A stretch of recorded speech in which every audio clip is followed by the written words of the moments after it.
We will have rescued over 2 million kilos of food this year. It's incredible, isn't it? It is incredible. It's a lot of food.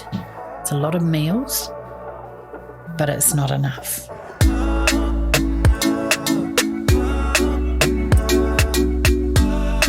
This podcast is proudly supported by the Ōtara Network Action Committee, ONAC, community-owned, community-driven and community-led. Kia ora, welcome back once again to the We Ōtara podcast, sponsored by ONAC, community-owned, community-driven and community-led. Judy had an amazing interview with an amazing person. She is the CEO as well as the Executive Director of KiwiHarvest, Angela Calver.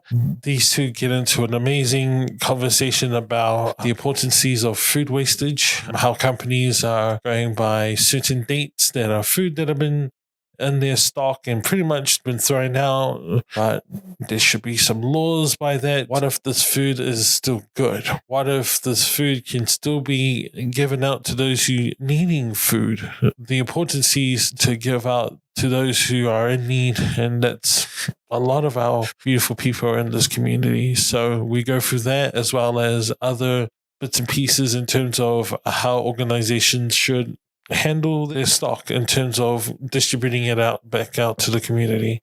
So if you're watching this episode, I hope you enjoyed this episode. Kia ora. Kia ora, Angela, and welcome to We Ōtara. Thank you.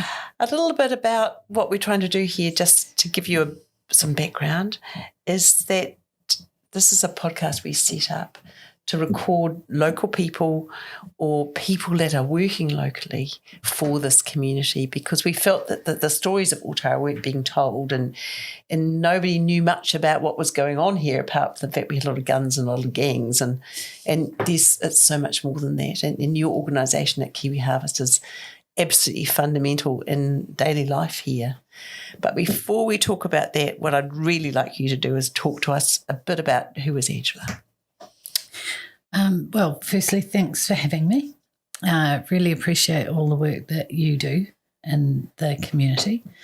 And who is Angela? Angela's a woman who was born out east, grew up in Eastern Beach, went to Bucklands Beach Primary, Bucklands Beach Intermediate, and was a second-year foundation at Maclean's College. Wow. My father was an engineer, and so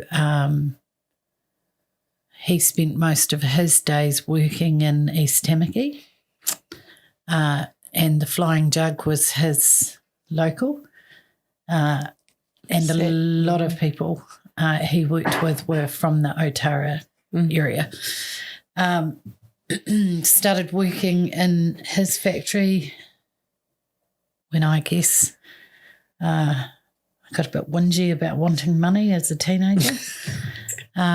So did a lot of work there. Then I've been in the food industry most of my life, and started with KiwiHarvest at the end of December 2021, and have really found my heart job in KiwiHarvest. Trained to be an accountant at MIT. Couldn't be an accountant. Not enough people in it. Oh, look, they do a great job, but it wasn't for me.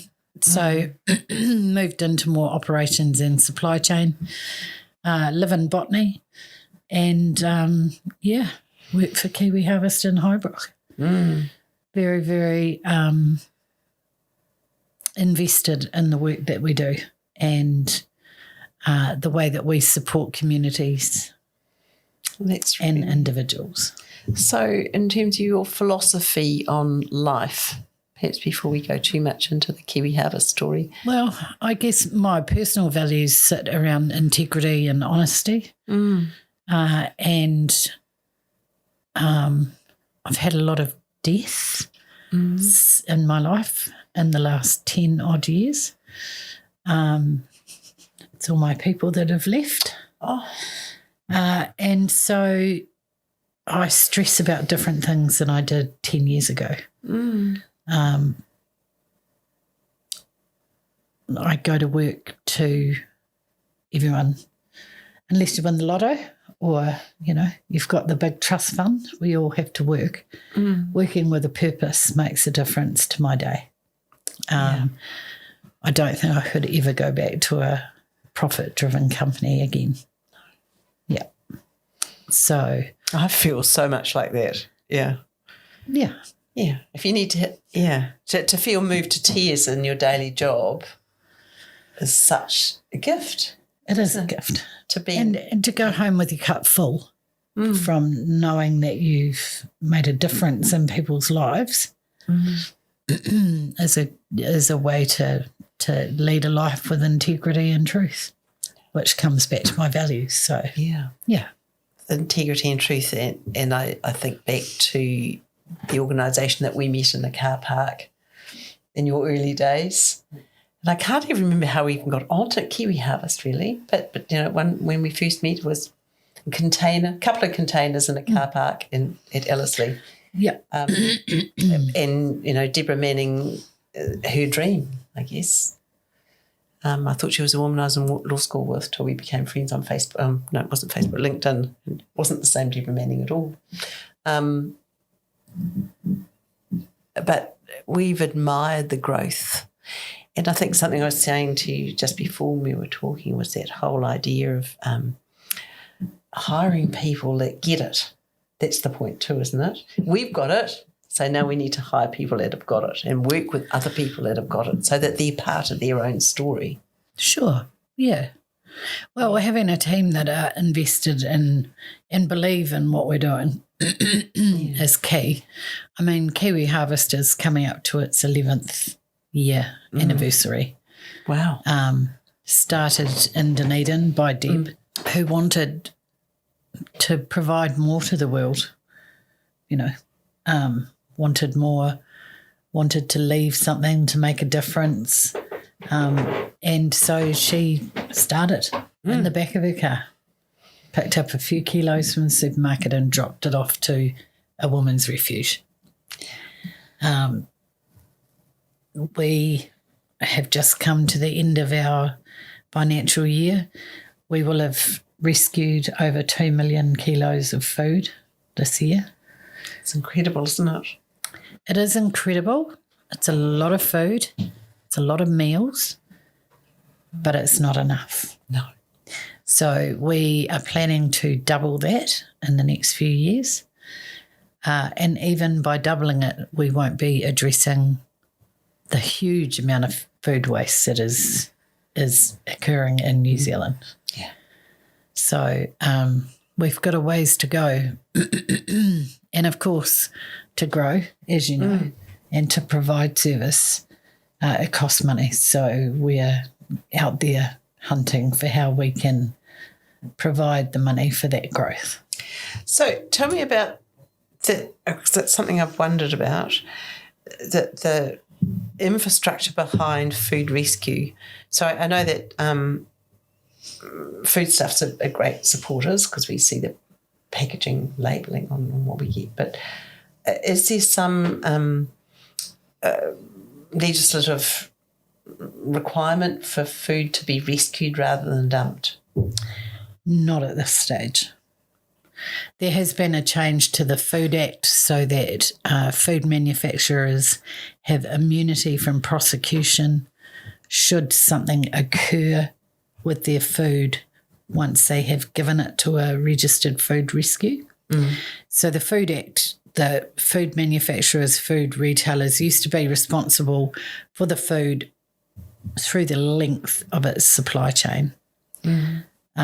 Now, if it is handed over to a registered food rescue, their immunity ceases. However, in saying that, their brand is still on the product that we rescue and hand over, which is why it's important that we check that our recipients have got good food safety understanding and that we have good food safety within our organisation. So that's really key, and one of the things that I really focus on with educating our drivers, when Jennifer comes out and does a visit, she's always looking for food safety and how we talk to our recipient agencies about that to ensure the food's safe. Yeah. We're already dealing with vulnerable people. Yeah, we don't need to have sore tummies as well. No, not at all. In fact, it's interesting. We've never had anybody come back and say they're not well from the food that they've received from us. Yeah, we food safety is key. Yeah, really, really is. So, in terms of educating providers, what's the process for that? How do you talk to people? Well, we send Jennifer in. We understand your wraparound services because this KiwiHarvest is not a handout, we're a hand up. So understanding what your wraparounds are, how you're helping to change outcomes. And then when Jennifer's here, she inspects for food safety. There's not many of our goods that come unwrapped. So you might get a bit of fruit and vegetables, but they generally go from boxes to boxes. That's why I was asking you about where you store the food. We try, fruit and veg. Yes. We've got onions and carrots, for example, in the fridge at the moment. Well, the carrots are in the fridge and the onions are in the bag still.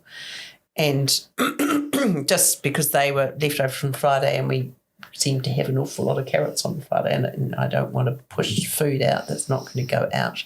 Yep. As we're doing 80 or 90 boxes on a Friday, but that's from a number of different sites. We probably only do, it depends because it fluctuates. That's the scary. And yeah, I guess we regard ourselves as we're just a party in the donee trail, really, aren't we? As a recipient and then passing it on. But I always have, this awful, because I have a list. I work from the list and I work with the team for the list. So the basic kaupapa is that you don't get food unless you do something for the organisation, because we expect people to be participants and not just on a free ride. And that's all, the reciprocity is always part of a journey. So everybody does something. We've got the amazing Fire Florence, who's looking after about 35 families in one of these new apartment blocky things, which is on the edge of our area, because we say we're only for Ōtara, but she's slightly on the edge. But she's still looking after all these families. And so, to me, that's enough. And when I ring up and say, hey, Florence, we've got, my sister-in-law's next-door neighbours emptying out their house. Can you get a trailer over too?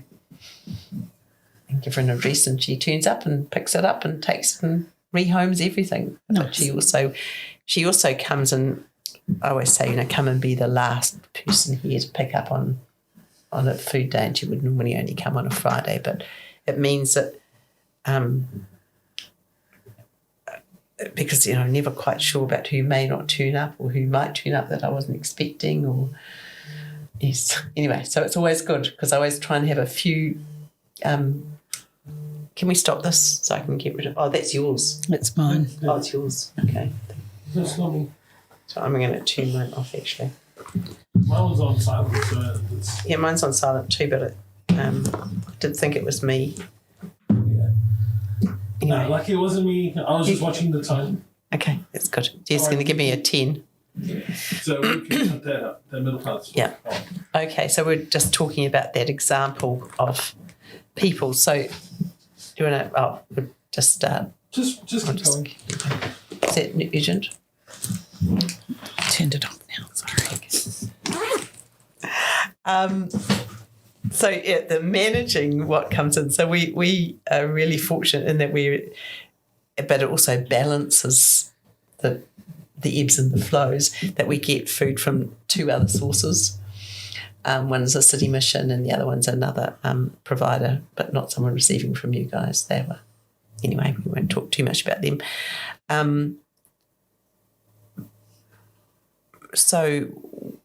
But we never really know how much the city mission is able to give us, and we don't know how much you're going to give us. But there's still all those families out there. So the absolute minimum is, we've got to do 60 boxes, and sometimes some of them look a little bit sad.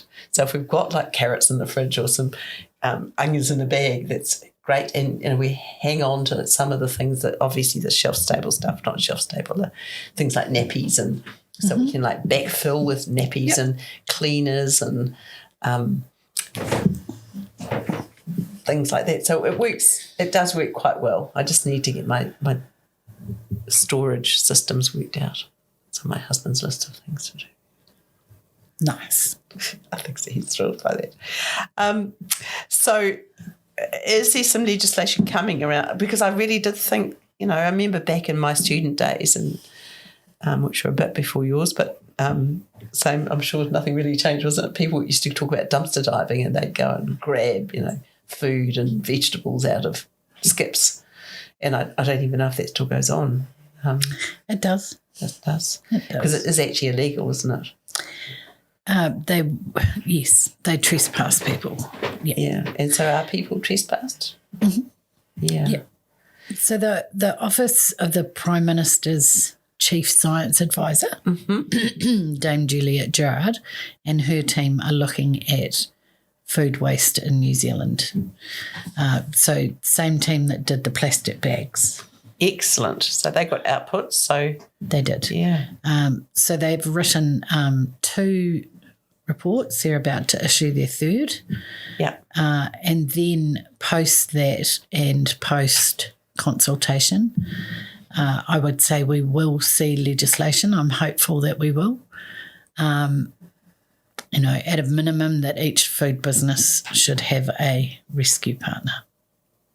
That would be a really good fundamental, wouldn't it? It would be. Wow. So we'll see what comes out of there. I guess for me, looking at the fact, like I said, we rescued 2 million kilos, and there's about 60 million kilos out there to be rescued. That would fundamentally change food insecurity in New Zealand. Wow. So who are the other primary food rescue activists? City Mission, do they get these from you? Are they from Foodlink? They get from New Zealand Food Network. Yeah. Which is a sister entity. A sister entity to KiwiHarvest. So if you think about it, New Zealand Food Network, long and large. So they go the length of New Zealand, from Bluff right up to the also top. established by Deborah. Yeah. Wow. And they do large amounts of food. So they will take 150 pallets that has been mislabelled, fix the labelling, and then they send it out. They supply 61 hubs across Motu. So City Mission being one of them. And are there others like that? No, New Zealand Food Network is the only one. But then there are 61 hubs that they supply to. So outside the City Mission, the Auckland City Mission, who else is there? Oh, there's the Sally's, there's Fair Food, there's Vision West, Kibosh in Wellington, Just Silch in New Plymouth. There is quite a network of food rescue organisations.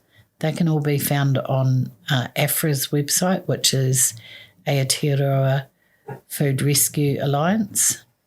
They're kind of like an umbrella entity alliance that help us make rules for the sector and that sort of thing. It is quite historical then, isn't it, that we're receiving?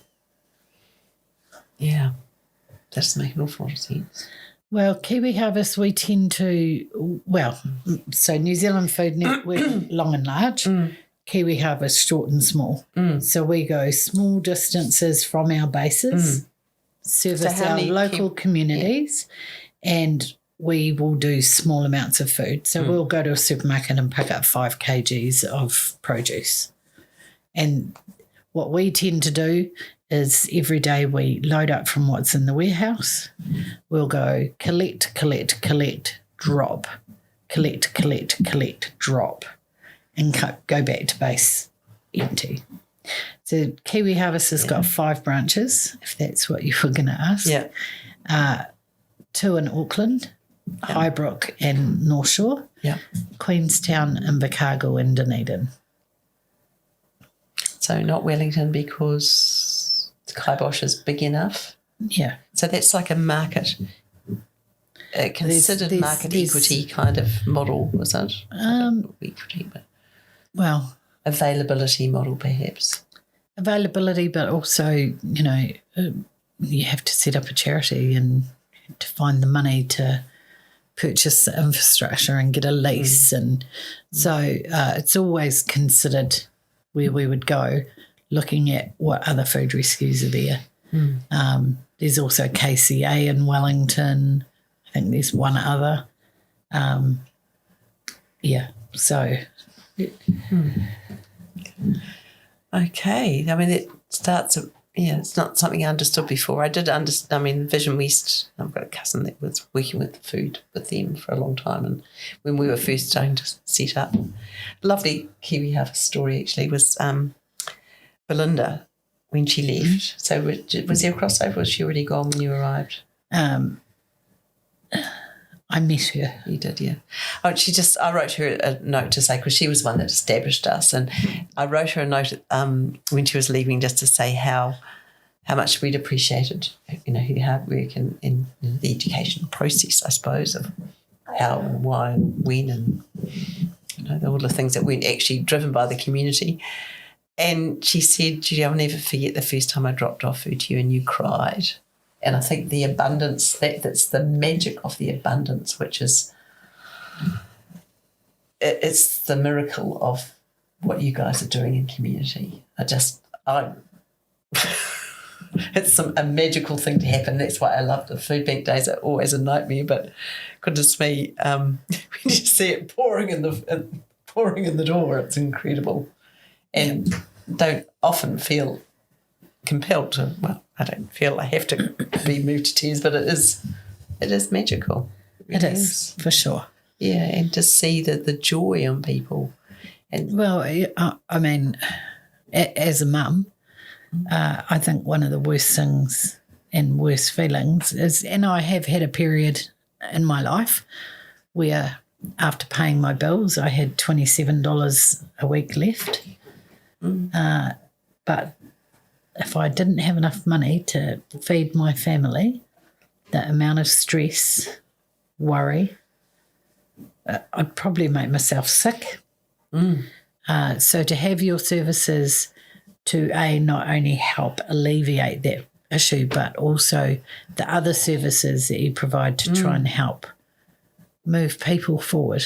yeah, It's a great thing that you're doing. it is a wonderful thing. And that's why we're happy to support. And we're lucky we support 240 charities around New Zealand now with food. Amazing, isn't it? Yeah. Well, makes a big difference for us. It really does. And, often there are, families that say, well, I don't need so much of that. I'd rather leave it for somebody else. But, yeah, I think that handing up process too is really special as well, being part of that. So what I was going to say, that the balance, just going back to that, the balancing thing on a Wednesday and a Friday, maybe the Friday because that's the main day, but holding back at the beginning and then going, oh my goodness, I've only got 5 more people to come and pick up because you have to pick up, we don't deliver except for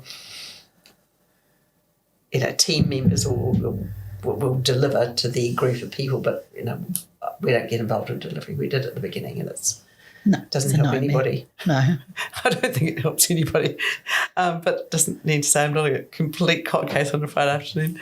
Yeah, so having that kind of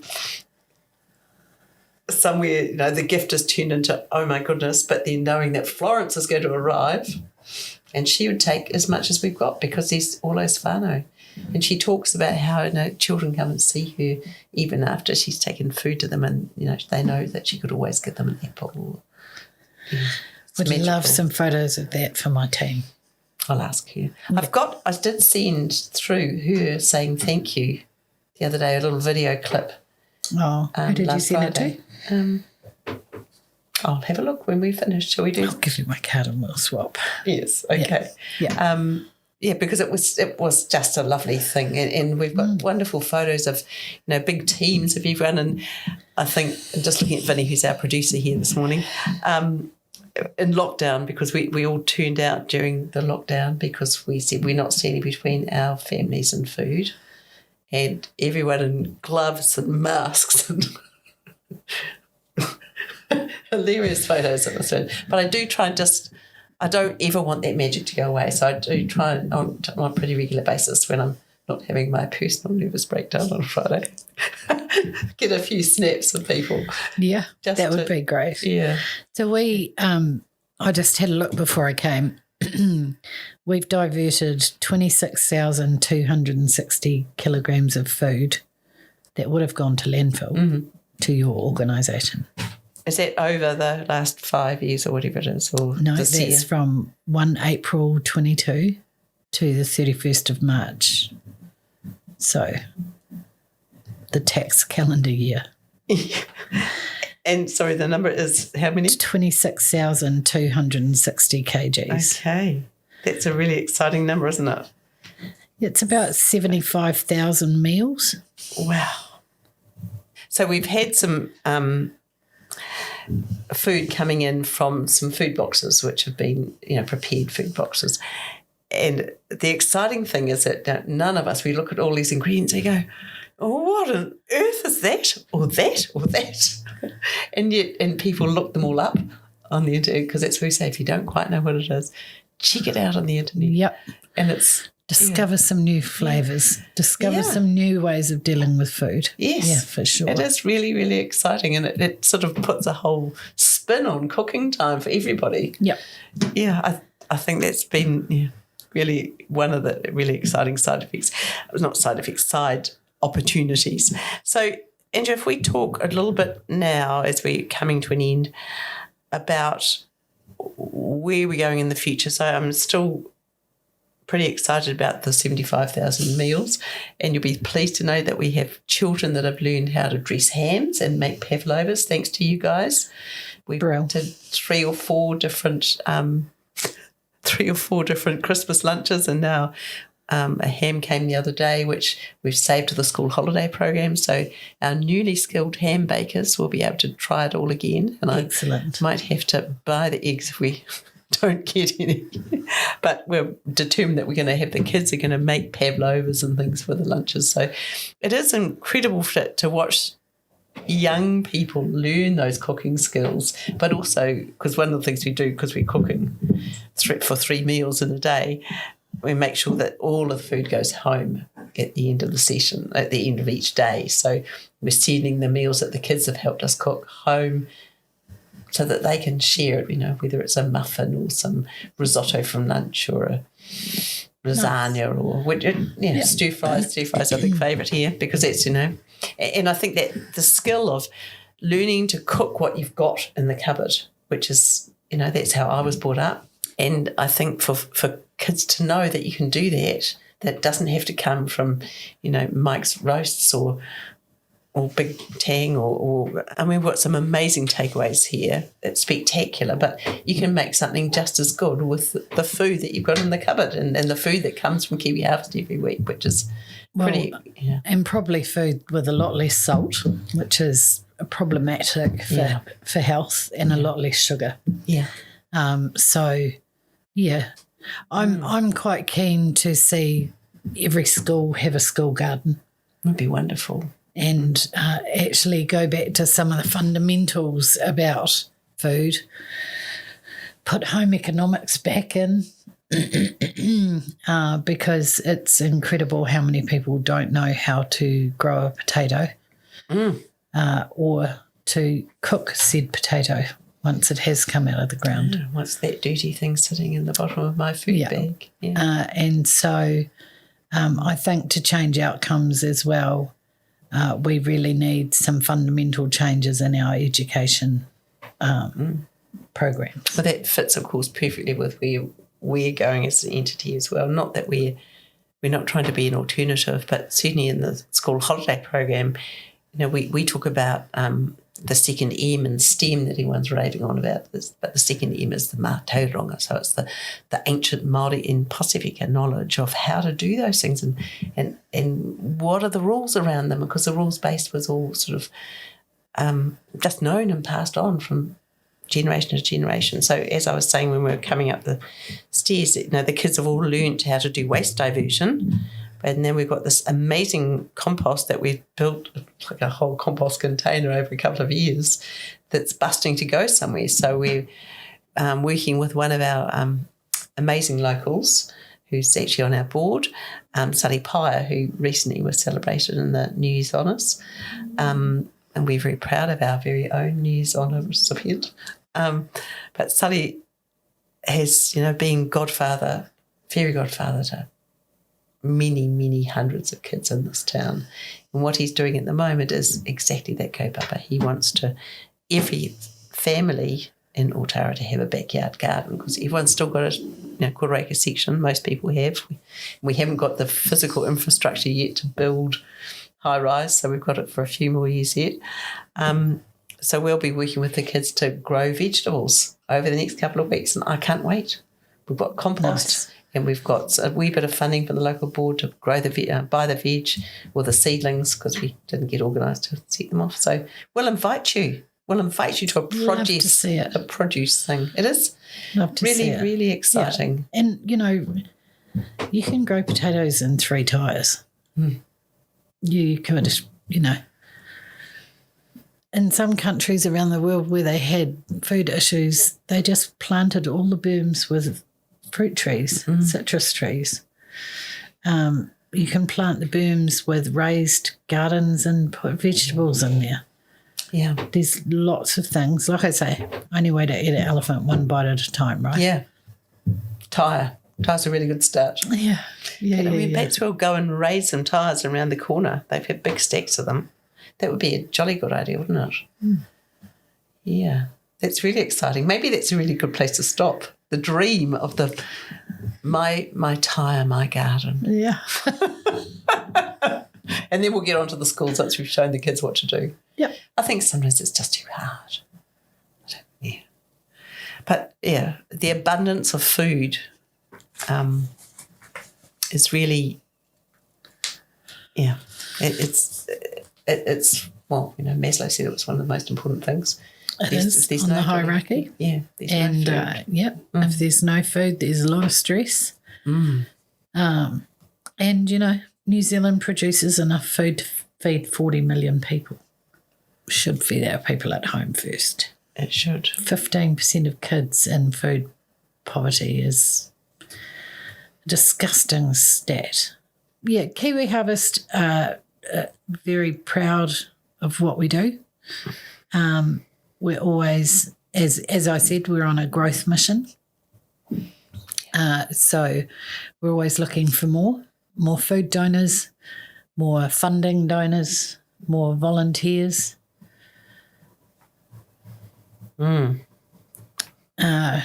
We couldn't get through the work we do without volunteers each week. Yeah, us too. So do you koha your volunteers? I give them a rescued morning tea. That's so cool, huh? Yeah. So that's a shout out. Food, more funding, more volunteers will mean that there are less children in food poverty. Correct. Thank you very much. That was wonderful, Angela. I always love these podcasts.